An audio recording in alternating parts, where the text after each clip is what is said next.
Hi everybody, welcome to the Travel Mike 101 series. Today we're going to be doing River Cruise 101. I am the Mike in Travel Mike. Thank you so much for tuning into my channel. I am a leisure travel advisor with the Direct Travel Group. I also am a Virtuoso travel advisor, as well as being certified in South African tourism, as well as being a Viking certified expert. I am super excited about doing this series with you guys.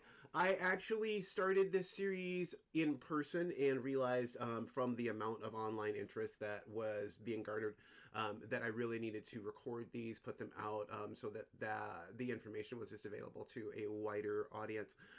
As I said, I am a leisure travel advisor, and so what I do is I don't just book travel, we are advisors, and so my job is to craft the experience for my clients.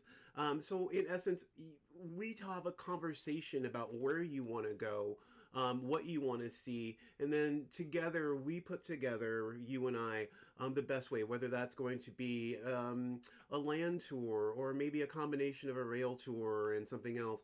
A river cruise or a regular ocean cruise. It really just depends. Maybe you didn't know that you wanted to go really on an expedition as opposed to just going on a regular vacation. There's a lot of things. Travel is super accessible, and that's what travel advisors do. We help guide you in what, is going to be the best the best way to experience what you want to go, the best way to experience the places that you want to experience. And I am all about saying yes to the world. So I would love to see all of you as clients of mine. But more importantly, I really, really want to make sure that you guys get the information that we have available. So again, I wanted to say thank you for joining me for the Travel Mike 101. Today, we are going to be going into River Cruise 101. And so I really want to talk about river cruising. River cruising is super popular. It has been gaining more and more popularity, I would say, over the last, since the 90s. And so we're going to talk a little bit about the options, what river cruising is like, and and then we're going to do a little comparison because, like I said, I want you to get a clear idea of like what the experience is going to be like.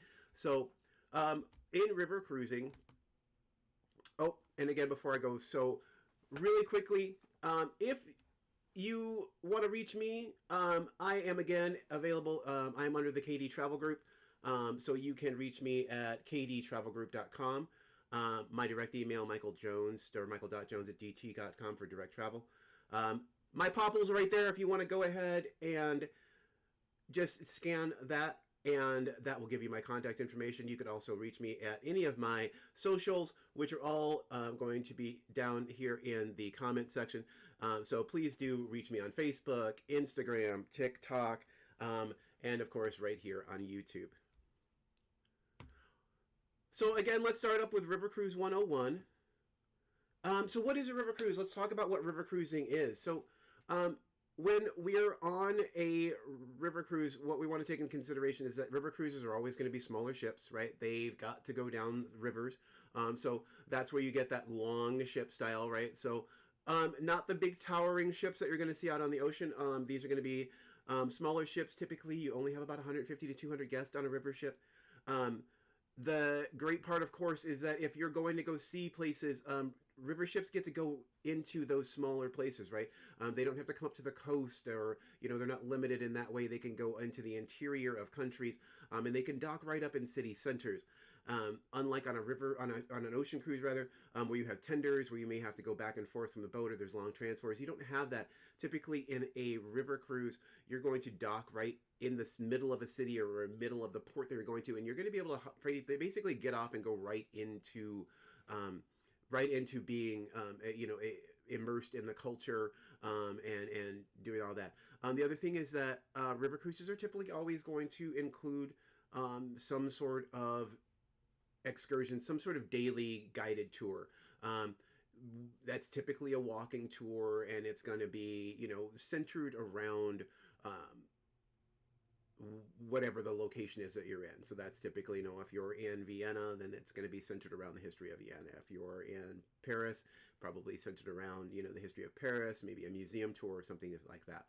The also thing that's really nice with river cruises is that again they are very culturally immersive. You are in the middle of these places, so if you want to go experience Prague, you're going to be on the streets of Prague. You're not, you can take the option. What I do, and a lot of people enjoy about river cruising, is that you can just take the option of just having a walk around on your own. Most of the cruise lines have some sort of walking guide or map that they provide for their guests. So if you don't want to go on any of the excursions and you just want to take the walking guided map and walk around town, that's something that you can do. So you can really immerse yourself in the people and the history if that's something that you're adventurous and that you want to do on your own. Um, just like with ocean cruising, one of the things that is really great with river cruising is that you have that convenience, right? Typically, with most river cruise lines, we are going to be picked up at the airport and transferred to the ship if it's the same day. Most of them, if you want to get there early, are going to have some sort of overnight packaging that's available, all the way from just a single night where you're waiting for your plane to a really long pre or post coast trip. So let's say you're leaving from Budapest and you want to actually experience Budapest. You can do a pre-trip in Budapest, and where you just maybe book 2 to 3 days, depending upon that line, or maybe your trip ends in Vienna, or you want to have some extra time in Vienna. You can do a post-trip in Vienna. Typically, with most cruise lines, that's just built right into it, and that's built into the entire thing. So unlike with other like trips where you may have to put things together, or you may have to piecemeal things. Usually, typically with cruise lines, especially with river cruise lines, there's always going to be that option of putting like air and transfers and pre-stays and post-stays all in the same package for you, so it does make it super convenient that way. The other thing that's really nice is that typically, just like on a cruise line, you're going to have that all-inclusive pricing. So some level of food, alcohol, potentially, those minor services, Wi-Fi, things like that are always going to be included. Almost, and I'll tell you this we're going to do a little comparison here in a little bit of a couple of different cruise lines. And it's not a comparison as far as like good or bad on these cruise lines. It's just that I want to show you what price and value look like, and we'll get into that a little bit later. But as far as this part is concerned, almost all cruise lines include some excursion. There's usually one tour that's going to be included, and that's like everybody. So the other thing that's really nice is that you're always going to have a smaller group, right? There are only 150 to 200 people on this ship. There's not 5,000 people on this ship. So when it comes to even just getting off the ship, when you go to a port, you're not fighting as many people. So if you're on a larger ship that's doing tenders, obviously, if you've been through that experience, tendering can take a little while. It can take, an hour plus to get off the ship or to get everyone off the ship.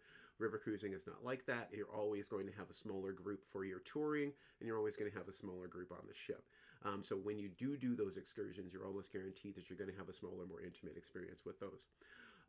The other thing that's really great for river cruising is that, again, if you're a culture driven or you're history driven, if you're really big into like food, if you've done like the Stanley Tucci, that food, and Eva Longoria does her thing with like, where they experience the food.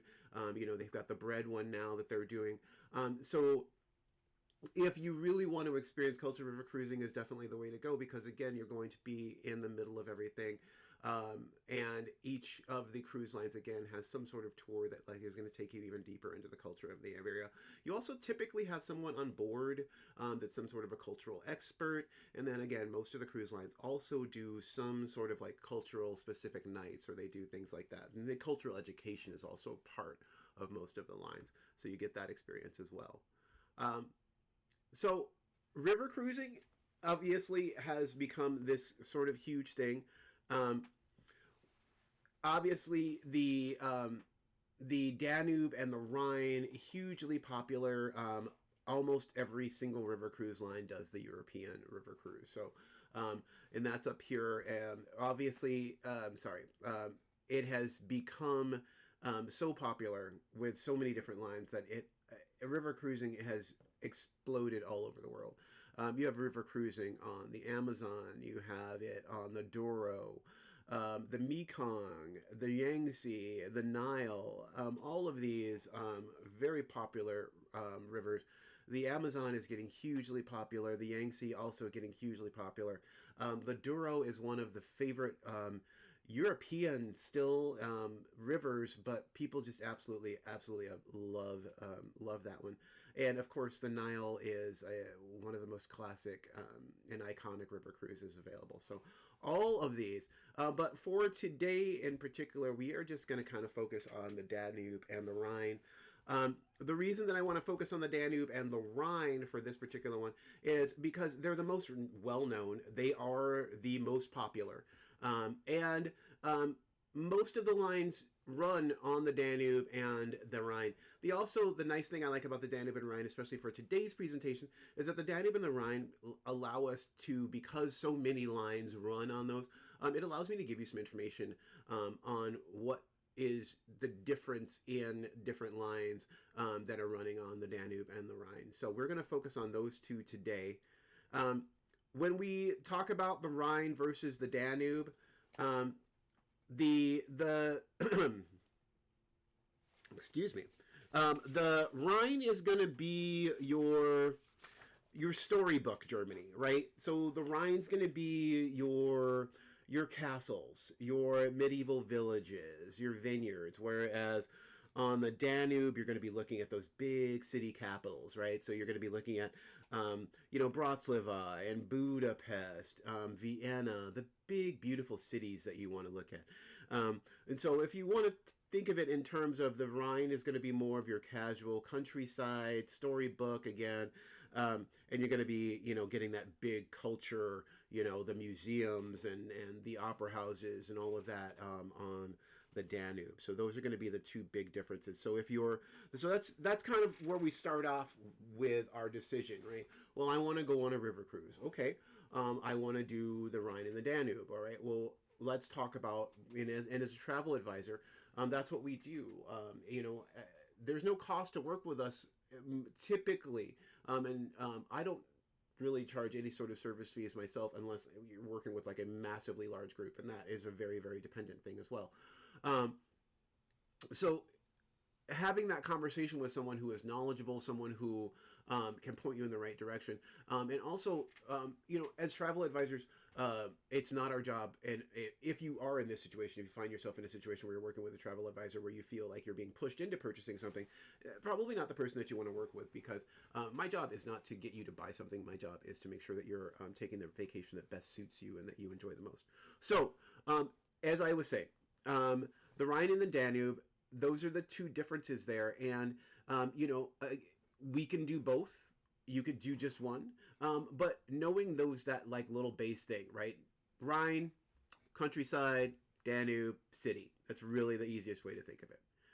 All right, so let's go over a really quick list of this. So we got the Rhine versus the Danube. This is just an overview. So again, the vibe on the rivers, the Rhine's going to be that storybook Germany. The Danube's going to be those big grand capitals, right? Your highlight cities, are right there for you. The Danube is significantly longer than the Rhine, so that is something to take into consideration. Usually, typically on a Rhine River cruise, you're looking at about an 8-day max, unless, of course, you're doing a round trip back to the port that you left at. There are a ton, because there is now, it has now been built that you can go ahead and move between the two. So there are a ton of river cruise options that actually do both rivers. It starts in one and goes all the way down through the other, or vice versa. And that way, that's where you get your 10-day, your 14-day cruises.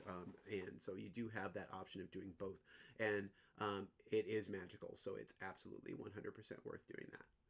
All right, so what I want to talk about as far as those two rivers go right now is I really want to dive deep into price versus value. And the reason that I want to dive deep into price versus value is because as a travel advisor, again, it's not my objective to get you to buy the most expensive thing. It's not my job to push something on you.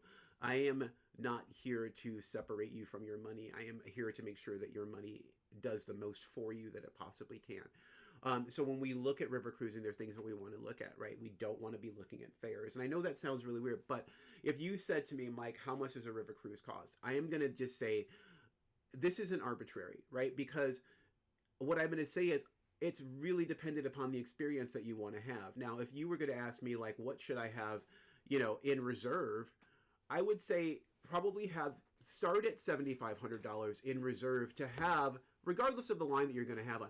Now, that doesn't mean that's what you're going to spend, but as we go into this, I think you'll start to understand why I say that's something to have in your mind, right? If you're above that, below that, but that's a really great thing to have in your mind, because if you have that number in your mind, I think if you have that number in your mind, you're center enough so that you're going to be happy with the experience that you have. All right. The other thing that we want to look is we want to look at like the things that are included. That's a big deal with all cruising, whether it's ocean or river. But what does that line include, right? Because there is that price, right? But if that price doesn't include the things that you want to do, then it doesn't really have a great amount of value for you, right? But so when we say, oh, I love this sale price, well, does that sale price involve any of the things that you want to do, or does it just involve you getting there? So that's something that we also want to take into consideration. Cabin size, right? If have you cruised before? Are you comfortable? Do you like a bigger space? Do you want a balcony versus not a balcony? There are many cruise lines that are all balcony and don't even have, interior or window cruising. So that's something to take in consideration as well. And this is a big one because I know I go over this a lot, but not every traveler needs to be the most expensive option. The most expensive option might have all of these things included in it that you don't want to do, or that you're not interested in doing, or that doesn't have the vibe that you're interested in. So when we talk about, again, price versus value, it may not be the most expensive thing that you're interested in. That may not match your style. And what we want to do as advisors, and what we want to do when you're traveling, is match the style of your travel. What do you like to do? And we want to match that to you. And that is because we have so many cruise lines available with so many different styles, something that we can tailor to you. So we can tailor your trip to you based on who we go with. So today we're just going to take a quick look. These are 3 different cruise lines. I want to be super clear on all 3 of these. All 3 of these cruise lines are the top of their game at what they do. This is not a comparison of 1, 2, or 3 as far as this cruise line's better than this cruise line. What I'm looking at here is purely price and value, all right? So I just want to be clear. All 3, both Viking, Avalon, and Ama, are top of their game. These are all award-winning cruise lines. You're not going to go wrong with any of them. They're all amazing. Again, this isn't about comparing the cruise lines. This is about inclusion and what fits your style as far as you being the traveler. All right, so today what I'm going to do is I'm actually looking at 3 different cruise lines, and we're going to look at what is in essence the exact same cruise on each cruise line. All right, so this isn't going to be a look at an 8-day cruise on the Danube. And when we're looking at this 8-day cruise on the Danube, we are going to be looking at what Ama Waterways calls the Blue Danube Discovery, what Viking calls the Romantic Danube, and what Avalon calls the Danube Dreams. Again, all 3 of these cruise lines are amazing. As you can see, they all offer a very similar itinerary. And so let's dive deep into this, and so we can get a better look, and so I can give you guys a good understanding of what I mean when I say price versus value. All right. So again, we've got these 3 different cruise lines running what is in essence the same 8-day, not the exact, and again, I want to say this isn't the exact same, but this is pretty much the same 8-day. This is an 8-day Danube cruising. All right. On the 8-day, and this is what I want to point out. On the 8-day Danube, you see some of your similar highlights on each, right? They don't all have the exact same stops, but they all have stops that are in common because those are those common stops that are on the Danube. If you put both of these lists together, that would be, kind of every significant stop on the Danube. So if all 3 of these are put together, then you've covered every single significant stop. Now, there are different routes with each of these lines that touch each of these ports. So to say if you go with Ama, you're only going to be able to see these ports, and you're never going to go to Krems, that's not accurate. Or you're never going to see Nuremberg if you're on the Viking, or you're never going to see. This is a snapshot. Each of these lines goes all over the Rhine and the Danube. They have tons of different itineraries that go up and down the Rhine. I'm using these 3 so that I can give you guys a decent comparison of what price and value are. So, things that I do want you to notice just on this one, all right? On AMA waterways and on Avalon waterways, when you do this 8-day cruise, this is again similar 8 days. This is as far as distance goes. In this 8 days, they both do 7 ports, all right? So on Avalon, they do Budapest, Bratislava, Vienna, Durstein, Linz, Schlagen, and Wieshofen. And then AMA does 7 as well. Viking does 5. Now, this is the first of my price versus value things, okay? When I say price versus value on this, you would immediately think to yourself, oh, well, those two go to more places, so that must be, you know, more money, or that must be why they're more. And that's not the case, right? Because here's the thing.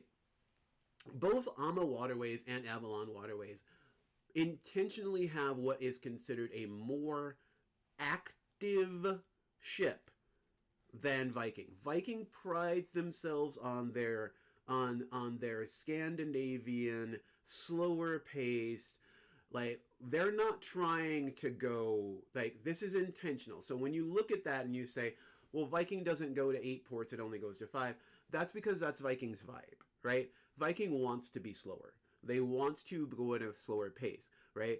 Avalon and AMA wants to move at a slightly faster pace, right? They didn't try to squeeze 8 ports in 8 days. They have 7 in there, which means that you do get a full day at every port. However, you are moving a little bit more. Now, also keep in mind, the reason for that being is that like Avalon and Avalon and AMA, they are a younger crowd, okay? So when you look at these 3 cruise lines, and when you're looking at River, and the reason I'm looking at these are all really in the same price point. They all do an amazing job of what they do. And that's why I said, I'm comparing these because if you picked any of these 3, you can't go wrong. But they all have a different vibe. That's their style. That's what they do, right? Viking is slower. It is calmer. They are going to go to more slower ports. Also, Viking's age is about 10 years-ish older. So their average age is about 10 years older than both Avalon and AMA. So things to take into consideration there as well. All right. So here we go. Let's look at this again. And this is more of a breakdown here. I'm going to get my face out of here so we can see the entire thing. All right. So on Viking, things that are included. All right. So in Viking, you're going to have, again, you're always going to have, and these are all, everyone's going to have an included excursion. However, on Viking, there is only one included excursion. All right. It is also Viking, as far as their food goes. I'm going to go back. So as far as excursions, Viking has one included. All right. They typically have 3 to 4 optional excursions that you can do that do have a price. All right. On AMA waterways, all of your excursions are included. All right. They are typically 4 to 6 options, typically around 6 options, and they vary. So that's the other thing. That's the difference. AMA has all of these included ones, and they have varying activity levels. You don't really find that on Viking. Viking kind of has that single activity level, but again, that is not a failing, that is intentional. Viking has an older crowd. They want their things slower. They don't want like heavy. They don't anticipate that anybody's going to want to do a 10-mile hike or whatever. So they have a slower pace. Avalon, same thing. They're going to have all of their excursions included. You're going to have probably 6 to choose from, and again, they are going to have a varying activity level. They are both more active. All right. And that is, again, I say that not to say that like you can't go on a Viking if you're not an active person, or if you're not an active person, you should stay with me. They all cater to every activity level. If you want to go on a nice calm walking tour, both Avalon and AMA are going to have that available for you. If you just want to, if you want a very, very chill, very slow paced thing, everyone's going to have that available for you. It's just what you want in it as far as a general overall vibe. With dining, Viking's dining is very destination focused, okay?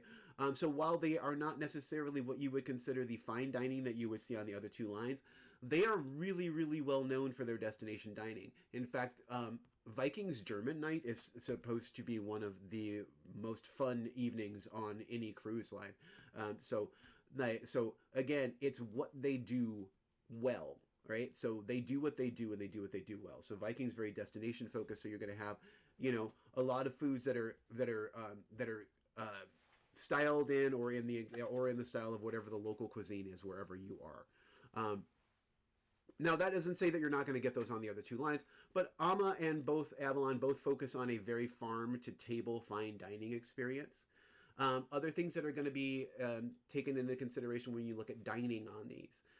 Viking is going to have beer and wine included in every meal. Okay, they do have a bar, so if that's something that you want to go, but this is what's included: beer, wine, all your soft drinks, things like that are all included everywhere. All right. On Amma, you're going to again have all your beer and wine and everything, but they do have a daily cocktail hour that is also included. They as well have a cash bar, but they do include that daily cocktail hour. Avalon, same thing. At the end of the day, they've got that complimentary happy hour. All right. So with both of those, if as are with most of us, right? If you are that person who you have happy hour when you're on vacation, but you don't necessarily need, you're on a river cruise, probably not going to be sitting by the pool drinking all day. So that tends to be enough, right? Like you have a few cocktails at the end of your evening and you've kind of like, that's kind of what you need. So that being included, again, changes things a little bit because you don't have to pay for those. Fitness, and this is a newer thing, but because Avalon and Amma have a younger crowd, both of those cruise lines, and this is something to take in consideration if you're a fitness buff or if you like to work out a lot, both of them have fitness centers on board. And also because they are both cater to a more active crowd, they both have bikes on board. So if you have a bike, because if there's a bike tour, those are available. And if the bike tour is not using all of the bikes, typically you can just check out a bike. Again, if you just want to grab a map and bike around town on your own, that's something that you can do. And then the final thing that I want on this slide that I think is absolutely paramount, because this just depends on you. Again, this is vibe of the ship. This isn't a good this isn't a plus or a minus. This is vibe of the ship. Viking, 18 or older. There are no kids on a Viking ship. All right, that is something that people love. Okay. There are no kids on a Viking ship. Amma waterways. Grandma, grandpa, you want to take the kids, the grandkids? Absolutely, as long as they are over the age of 6. All right. And then on Avalon waterways, again, mom, dad, grandma, grandpa, you want to take the kids with you to Europe.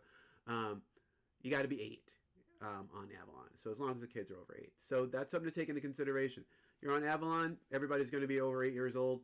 Again, you never see, these are river cruises, so you don't get a lot of people, you get a lot of multi-generational, so grandma, mom, dad, the kids, the whole big family goes to Europe. So you'll see that a lot on ships. You don't see a lot of like, we're just going to take a big group of kids, maybe on some of the, maybe some of the Paris trips where people may be doing a pre or post trip, pre or post visit after their cruise in Disney Paris perhaps, but not really on the Rhine or the Danube, or some of the more exotics. You don't really see a whole bunch of kids. But if you don't mind it and you want to take your grandkids, there you go. Those are going to be your options. All right. So again, I put a price range in here, and I want to go through the price range a little bit for you guys, and why I wrote it out this way. I wrote it out this way in particular because if I gave you a number, I would be doing you a disservice. And the reason that I would be doing you a disservice is that it's not the same all the time. And it can be wildly different. So let me go through this really quickly. And then I want to go back. So I want to go over the information. I'm going to come back to price range. All right. So single supplements is a big deal, especially as we get older, or if you like to travel alone, Viking has the occasional fare. What single supplements mean is that it typically, and this is so that people understand, single supplements typically mean that you pay more for as if you're a single traveler. The reason for that being is very odd, but most pricing in whether you're looking at hotels, cruises, whatever, all across the board, is based on double occupancy. If you ever see that, like if you're searching on a search engine in hotels, oftentimes it'll default to 2 people staying in a hotel room because most everything is built on double occupancy.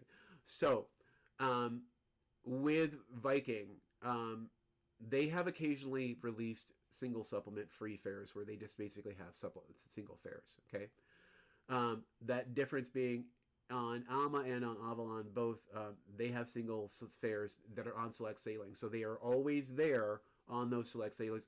They don't have singles on every sailing, but they built singles in, and they also have this really neat thing where they've built it so that all of the tables have on those sailings have an odd number of seats, so that there's always either an empty seat at the table, or it's very easy for you, your couple or your group to bring in that really awesome person that you met on the excursion this morning.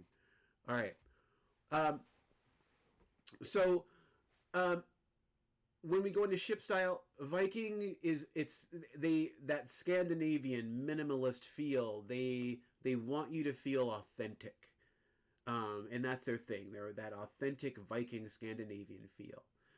Everything is very, very streamlined. They have been doing this for a long time. They know what they are doing. It can feel a little rote from what but it's a great value, and they are, again, award-winning and outstanding at what they do. Ama, again, it's a little bit more active. It's a younger focus. It's a kind of a foodie ship. It's boutique-y, right? So it's got that younger boutique nouveau feel to it with an active kind of a hipper, and I think that's the way I would describe it. They are hipper, right? They're hipper. Avalon is going to be, they are flexible, but they are luxury, and the feel is luxury. They've got panoramic suites, floor-to-ceiling windows. It feels luxurious, and that's their style, right?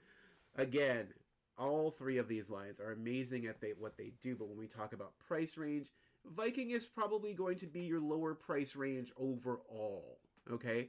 And then Alma would be your next mid-range price range, and then Avalon would be your higher price range. Now, the reason that I don't have them in here listed like, oh, well, this would cost you this much, because it really does really, really, really depend. So it depends. If Avalon is having a sale, they could be less than what your typical Viking could be. The same thing with Alma, and that depends on the day. So if you ask me how much it was, I would say, tell me what days you want to sail. Let me do a comparison, and we can see which one of these is going to be the best option for you. Maybe you're completely not considering Viking because you want to bring your grandkids. Then we can look at the other 2. But maybe you want to look at Avalon and there's a completely different date that's going to be the same price, or it really, like, some things are going to work best for Viking for you. Some things are going to work best with Alma for you. Some things are going to work best with Avalon for you. And the day that you're traveling, those date ranges make too much of a difference in price to worry about the 3, like which one you're going to go on. We really want to focus on what do you want out of this experience, right? Because if we don't want to see kids at all, hey, we can skip completely to where we can guarantee that.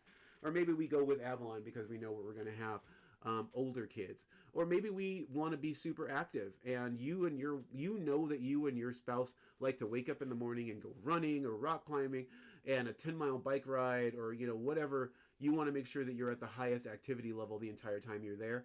We're going to go with Alma because they're probably going to be the most active. It's not what they cost, it's what you want to do as a traveler, because it does make a difference. And again, based on when we're traveling, the price could fluctuate wildly. That's something that's my job. My job is to make sure that we have that conversation, and again, that you're receiving the most value for your trip that you possibly can. All right, so again, we want to look beyond those fares, make sure we're looking at the inclusions, cabin sizes, what the service is like. And again, it doesn't necessarily always, it's not the most expensive thing is not always going to be the best thing. Now, I would be happy to go over all of these. Um, Obviously, if you go ahead and just go ahead and click, and when you email me, let me know that you saw me in the River Cruise 101. There's no charge to work with me. I have the links to all of my socials in the comments or section down below. If you have any questions that you don't feel got answered into this, please absolutely reach out to me via email. I am happy to help with anything you may need. I just want you guys to remember that price is what you pay, value is what you receive, and my goal is to help you for how you love to travel, right? I don't want you to travel my way. I want you to help. I want you to travel the way that you want to, and I want to be that person that helps you say yes to the world. So, you guys, if you found this helpful, please hit subscribe. I would really love for you to come back. There is going to be weekly content coming up. My next couple of videos are already in the works, so I'm super excited about that, and I'm super excited about you guys tuning in more. So, like I said, please follow me on Facebook at Travel Mike, The Real Travel Mike on Instagram, and you can also find me on TikTok. I really appreciate you coming by, and I'll just put this up here for you guys so you can see it one more time. Thanks for coming into River Cruise 101. And here's my contact information. Again, it's Michael Jones at dt.com. You can also find me on KMTravelpartners.com. My popple is up there on the screen. I really appreciate you coming by. If you found this session helpful, again, go ahead, smash that subscribe, and I will see you guys at the next recording. Thank you so much.